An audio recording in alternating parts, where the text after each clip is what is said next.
solaire, c'est de faire les calculs, je vais les aborder, là, la correction qu'il faut faire pour avoir l'heure de la montre avec le cadran solaire. Vous faites le calcul dans l'autre sens, et par exemple aujourd'hui, le midi solaire, il a lieu vers 13h40. Vous faites ça, 13h40. Alors vous prenez un fil vertical, un fil à plomb le plus long possible, vous le suspendez à quelque chose, l'ombre du fil va se faire, va apparaître sur le sol, et au midi solaire, c'est la direction de la méridien. Là, le soleil est au sud. C'est la meilleure méthode, il faut le faire à la seconde près. Il faut tenir compte de toutes les corrections avec la plus grande précision.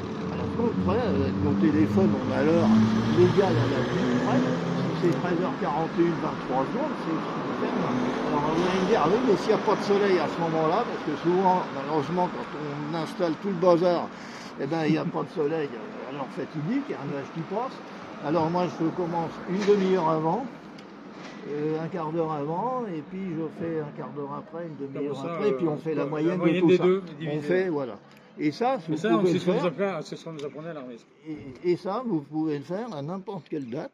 Alors, pas conseillé vers le 21 juin parce que le soleil est haut et les ombres sont courtes, ça va être mauvais. Le mieux, c'est quand même les périodes d'équinoxe. Hein. Voilà la bonne méthode, mais surtout pas la boussole. Hein. Voilà. Non, surtout pas de dire le nord, c'est par là. Hein. On a un, non, mais on a un décalage. Là, on voit bien l'heure. Avec le magnétique, on a un décalage de 7 points. On peut redire quelle heure il est, là, c'est l'occasion. Ah bah là, on est là. Hein. Alors là, ça arrive sur le chiffre 9. Hein. Voilà. Donc, sur le chiffre 9. Et là, aujourd'hui, il y a, je vous dis, 1h40. 1h40 de décalage. Donc, bonjour. Donc, ah bah... Bonjour. Donc ça, c'est bon, vous voyez, il est exact, hein, le cadran. Alors pourquoi y a-t-il une heure? On est trop mal placé, là, ça va. Non, c'est bon. Je n'ai pas de dégâts. Parce que, pourquoi 1h40 pourquoi 1h40 de décalage? Bon, alors il y a plusieurs choses. Il faut voir quand on veut retrouver l'heure légale à partir d'un cadran solaire. Alors la plus compliquée, c'est ce qu'on appelle l'équation du temps. Alors n'ayez pas peur du terme équation, c'est pas une équation avec des x et des y, c'est le terme équation au XVIIIe siècle, c'était une correction. C'est donc une correction qu'il faut faire, parce que le mouvement de la Terre n'est pas si régulier que ça, contrairement à ce qu'on croit, et ça apporte cette correction journalière, théoriquement, qui varie à plus ou moins un quart d'heure dans l'année. Si on l'oublie, vous pouvez faire une erreur d'un quart d'heure. Et aujourd'hui, elle est de 5 minutes. Elle est de moins 5 minutes, cette correction aujourd'hui. Alors la deuxième correction, c'est de savoir qu'on est à Vermenton. Et donc on est sur le méridien de Vermenton, on n'est pas sur le méridien de Greenwich. Et donc il y a un quart d'heure avant. C'est-à-dire que le soleil, en d'autres termes, il se lève ou il passe au méridien un quart d'heure avant de passer au méridien de Greenwich. C'est-à-dire en France, vers Caen, je crois Caen, Bordeaux, Cirque de Gavarnie. C'est là que vous avez le méridien de Greenwich. Ici, on a un quart d'heure d'avance. Si vous êtes à Strasbourg, c'est encore pire. Hein. Vous avez une demi-heure d'avance. Et si vous êtes à Brest, vous avez un quart d'heure après. Donc, cette correction dite de longitude, il ne faut pas l'oublier. Et ici, il y a un quart d'heure. Donc, on en est à 5 minutes d'équation. Un quart d'heure aussi, ça fait 20 minutes. Donc, à l'heure solaire, il faut retirer 20 minutes. Et alors là, tout le monde le sait, on est en été, heure légale française actuellement, il faut rajouter 2 heures. Alors vous suivez, moins 20 minutes, plus 2. Ça fait combien? 1h40. Ça fait 1h40. Donc quand vous êtes devant le cadran, aujourd'hui, vous ajoutez 1h40 pour avoir l'heure de votre montre. D'accord. Mais dans 15 jours, on sera toujours à Vermenton. Donc le quart d'heure de longitude, ce sera toujours le même. Ouais, mais ce qui va changer, c'est l'équation du temps qui va changer de quelques minutes. Voilà. Alors, autre chose donc à bien comprendre, c'est qu'il ne faut pas dire, les gens le croient trop souvent, qu'en été il faut ajouter 2 heures et en hiver il faut ajouter 1 heure. C'est faux. Je répète surtout si vous êtes à Strasbourg ou à l'Est. C'est de plus en plus faux. À Strasbourg, c'est de 30 minutes, c'est d'une demi-heure ou d'une heure et demie. C'est pas rien. Ici, on est un peu entre les deux. Alors, si vous êtes dans l'ouest de la France, là, oui, vous pouvez dire que la correction de longitude, elle est tellement faible que là, non, ça équivaut, vous pouvez dire. Mais ici, on ne peut pas dire 1 heure ou 2 heures. C'est une idée c'est une idée fausse, c'est une idée à détruire. Qu'est-ce qu'il y a d'autre à dire? Le style, alors l'angle, il fait, on en parlait tout à l'heure, j'ai oublié d'embrayer sur la question, il fait un certain angle avec le plan du cadran, hein, la table, et cet angle, c'est tout simplement 90 degrés moins la latitude. Donc ici, on est à 48 degrés de latitude nord, donc le style, il fait à peu près un angle de 42 degrés avec le plan vertical. Qu'est-ce qu'il faut savoir pour faire un cadran? Oui, vous allez me dire beaucoup de choses, mais en fait, les paramètres de départ, c'est de savoir où l'on est pour la latitude. La longitude, ça n'intervient que dans les corrections horaires, hein, dont je viens de parler. C'est de savoir la latitude et de savoir quelle est l'orientation du cadran, puisque, mesdames, un cadran, c'est pas forcément sud. Hein. Là, il est plein sud, celui-là, mais il pourrait très bien être vers le sud-ouest, vers le sud-est. Il ne faut pas croire non plus, ça c'est une idée à détruire, qu'un cadran est forcément sud. Ok. Alors attention, il faut se méfier des cadrans qu'on achète dans le commerce, qui sont faits un peu n'importe comment, mais pas par des artistes. Là, qu'il faut poser plein sud, et que les gens posent des fois n'importe comment. Et après ils disent, oh ben le cadran est faux. Oui, il est faux parce que c'est un Parce qu'il faut le régler, entre guillemets, quoi. C'est un instrument ancien, c'est faux forcément. Non, c'est pas faux. S'il est bien fait, c'est pas faux. Et celui-là, la preuve, hein, vous voyez. Là, vous ajoutez le 1h40, vous voyez, il va indiquer 9h, il va être 10h40.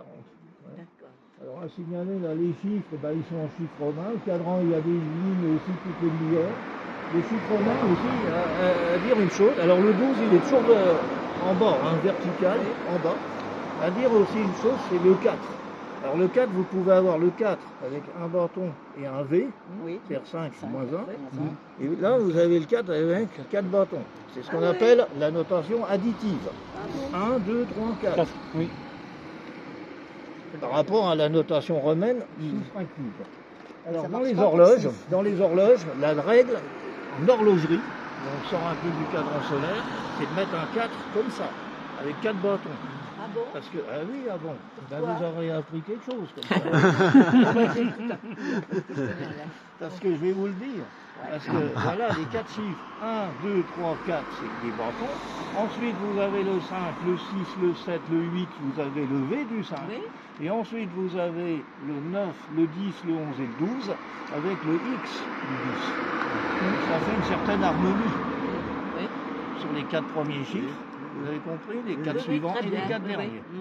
Ok. Et voilà pourquoi la règle en horlogerie, c'est de mettre le 4 comme ça.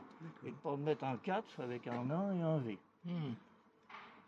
Voilà. Ou à moins que ce soit un chiffre arabe, évidemment. Mais quand on a des cadrans d'horloge avec des chiffres romains, c'est comme ça.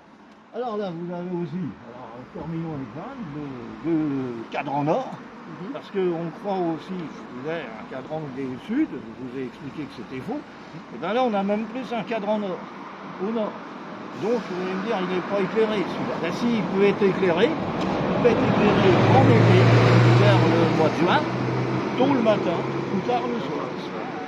Donc celui-là, Pas mal éclairé le soir. on va le voir, hein, vous avez de bons yeux, il est gravé de 4 heures, il y a les lignes de 4 heures à 6 heures du matin, et de 6 heures à 8 heures du soir. Alors ça fonctionne, disons, l'éclairage, ça va être entre le mois de mai et les fin juillet, hein, disons.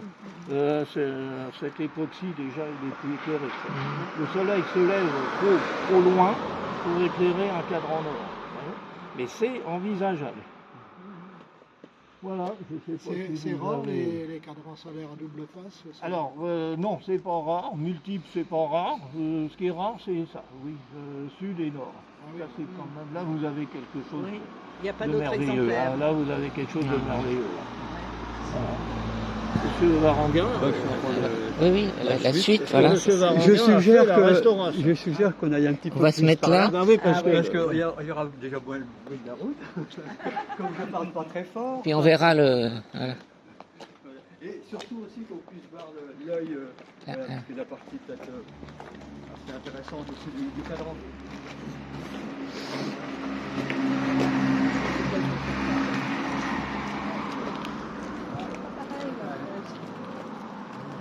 Un peu contre-jour.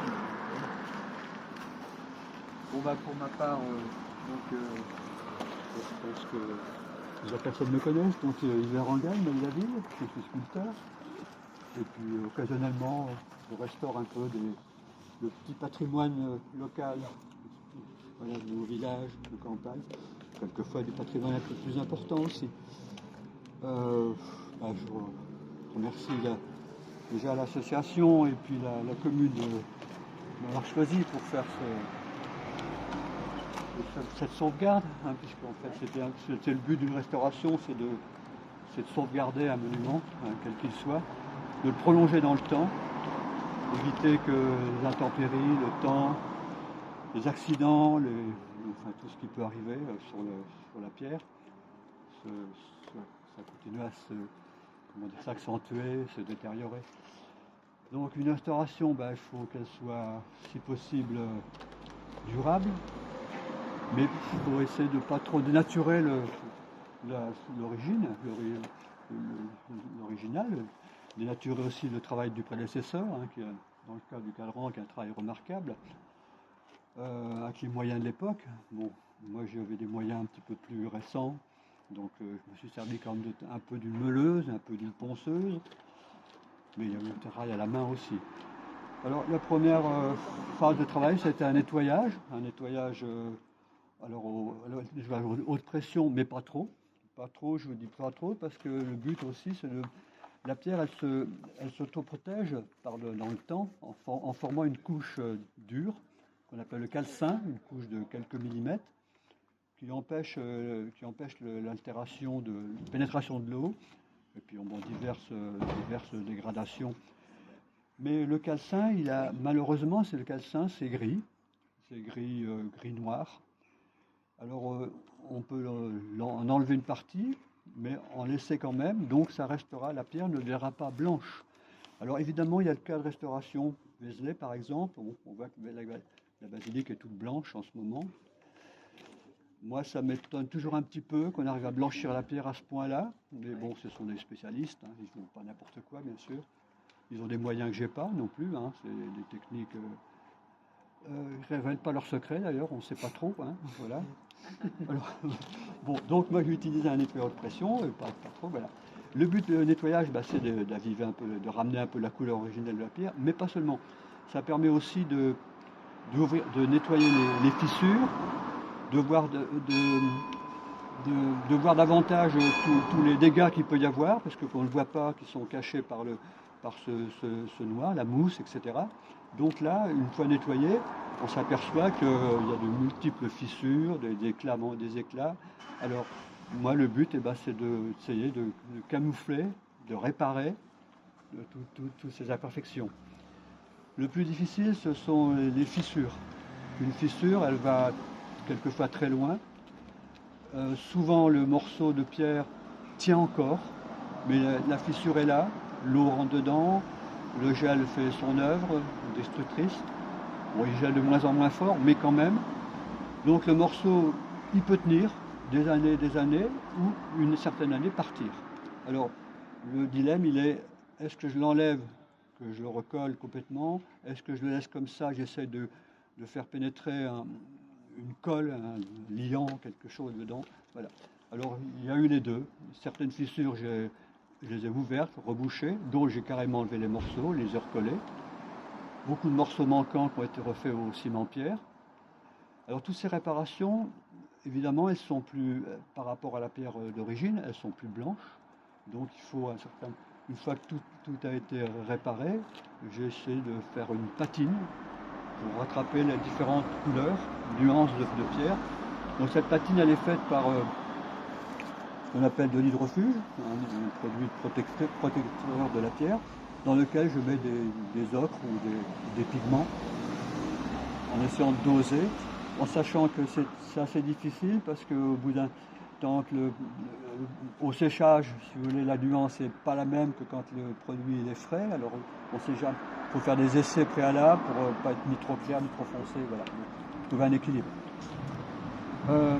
Donc il y a eu toutes ces réparations sur les éléments sculptés, le cadran par lui-même, le chapiteau, la colonne, le socle de base. Et alors l'autre gros travail aussi, ça a été le piédestal. Le piédestal était très abîmé. Ce qu'on appelle le couronnement ou l'entablement était cassé de toutes parts, manquait des morceaux. Et surtout, le piédestal avait été plusieurs fois réenduit, donc des coups successifs d'enduit, qui avaient fini par dissimuler complètement la mouluration du dessous. Donc il y avait plus de, la mouluration n'était plus apparente, ça arrivait au ras du pourtour de l'entablement. Et puis bon, de gros éclats fendus en partie. Et surtout, il n'y avait pas de goutte d'eau. Donc l'eau ruisselait le long de l'enduit du piédestal, Ah oui. le creusait, etc. Voilà. Donc j'ai enlevé tout cet ancien couronnement en le tronçonnant tout autour du piédestal, enfin du socle. Voilà. Et ensuite, j'ai retaillé donc tous les différents éléments de l'entablement et repositionné en mettant un entablement beaucoup plus large que d'origine, et avec comportant 2 gouttes d'eau en dessous qui permettent. Bon, alors évidemment, le piédestal étant un petit peu tronconique, trapézoïdal plutôt, pardon, il y a quand même un peu la base qui mouille quand même, mais beaucoup moins qu'avant. Voilà. Qu'est-ce que je peux ajouter aussi? Alors oui, donc il manquait aussi des éléments sur cette carron solaire. Il y avait sur le sommet de carron solaire, il y avait quelque chose. Alors on a cherché avec l'association qu'est-ce qu'il pouvait y avoir. On n'a retrouvé aucun document qui mentionnait la présence de. Alors on a pensé à une croix, on a pensé. Et puis après, on a pensé à une pomme de pin, on a pensé à ce qu'on appelait l'artichaut aussi. Voilà. Et puis après délibération, voilà, on a opté pour la pomme de pin, en espérant s'être pas trompé. Ah oui. Voilà. La croix, a été. Parce je ne pense pas qu'il y avait un côté religieux dans ce monument. Hein, mais la croix n'est pas forcément religieuse non plus. Hein, dans tout, voilà. Donc la pomme de pin, voilà. Je pense qu'elle a. Je pense pas trop mal. Ah, très bien. Voilà. Oui, oui, Et puis alors il y avait aussi un grand absent, c'est l'œil. Hein, l'œil, il voit tout, mais il n'était pas là. Hein, voilà. Alors on s'est dit, bon, alors la cavité, l'endroit où il y avait l'œil, était très détérioré, avait été grossièrement bouché avec un enduit à la chaux. Alors j'ai dégagé tout ça, j'ai recreusé un logement de 3 ou 4 cm de profondeur, et en mon atelier, j'ai retaillé un œil que j'ai renchassé dans le logement. Voilà. Et donc là, il y a revoit tout à nouveau. Voilà. Ce qui est étonnant, c'est pourquoi Là, c'est. Les cloches qui vous coupent la parole. Oui, voilà. Donc, Mais c'est bien, c'est intéressant. oui. Ça va durer ça pour un moment. Là. Oui, oui, c'est- Ouais. L'œil en question, d'après eux, il était pas là. Non, mais c'est ça qui est étonnant. Pourquoi du côté nord? Alors c'est pareil, l'œil, on n'a aucun document qui retrace, aucune photo, on ne sait pas exactement comment il était. Voilà. Non, moi j'ai une photo des années 50 et il n'y a pas l'œil, hein, il n'y a plus l'œil. Bon, autrement, je en profite aussi pour féliciter, saluer tout le travail de l'association, parce que c'est un peu grâce à eux que ce projet a pu prendre forme. Bon, après, ça a été très vite, appuyé par la commune, bien sûr, hein, mais bon, c'est une belle initiative. Et puis moi, j'étais très, très content de participer Nous, on était à contents cette sauvegarde. Hein, voilà. de te donner du travail. Voilà, ouais, c'est qui sûr. t'intéressait aussi. Alors, bon, moi j'ai été rémunéré pour mon travail, hein, mais il y a beaucoup de gens qui travaillent bénévolement, hein, pour sauvegarder tout ce petit patrimoine, les lavoirs, les fontaines, les chapelles, etc. Donc, félicitations à eux. Merci. Tu disais tout à l'heure que le travail que tu as fait, on pourrait dire, on ne le voit pas. Et j'ai eu la remarque des gens. Oui, eh ben, c'est un peu le but d'une restauration, ça ne va pas Oui, se non, voir. mais il y a des gens qui m'ont dit, Oui, je leur disais que ça a été restauré. Ça ne se voit pas. Parce que pour eux, la partie restaurée, elle doit être blanche. oui, ouais, Voilà. bien sûr, Tu vois, c'est exactement. ça. Exactement. Les gens, si c'est pas blanc, on n'y a pas touché. Exactement. Comme était la restauration. En fin de compte, Ouais. c'est la réussite du travail, on ne voit pas le travail qui a été fait. C'est sûr. Alors, on est toujours partagé entre une restauration. Il faut quand même, on peut laisser un peu des traces du passé, c'est certain, mais les traces du passé, elles nuisent malheureusement à la solidité et à la longévité de voilà. C'est arrivé un moment, si on laisse faire, il va tomber en ruine, quoi. Voilà. Parce que certains diront, bah faut laisser en son jus, c'est bien comme ça, ça a vécu, voilà. C'est comme un véhicule ancien, c'est comme voilà, c'est exactement pareil. Pour les gens, si on ne voit pas nettement la partie Bien qui sûr, avait été complètement, restaurée, je suis d'accord, ça n'a pas été fait, d'accord. mais ils ne comprennent pas ça. Bon. J'avoue que quand tu as commencé à patiner le Oui, tour, là, ça surprend, hein. Oui. ça m'a surpris. Ah bah oui, Je me oui. c'est pas ça comme ça. Ah oui. C'est moi qui avais tort, parce que Bah je sais pas, non, après, non, mais c'est c'est voilà. mieux, c'est mieux comme De toute ça. façon, ça restera pas blanc déjà pour commencer. Voilà. Ça va être blanc un an ou deux, et puis après, bah ça va reprendre. Voilà, c'est tout. Voilà. Non, mais dans la tête des gens, ça se voit pas. Il n'y a rien eu de fait, ça se voit pas. Voilà.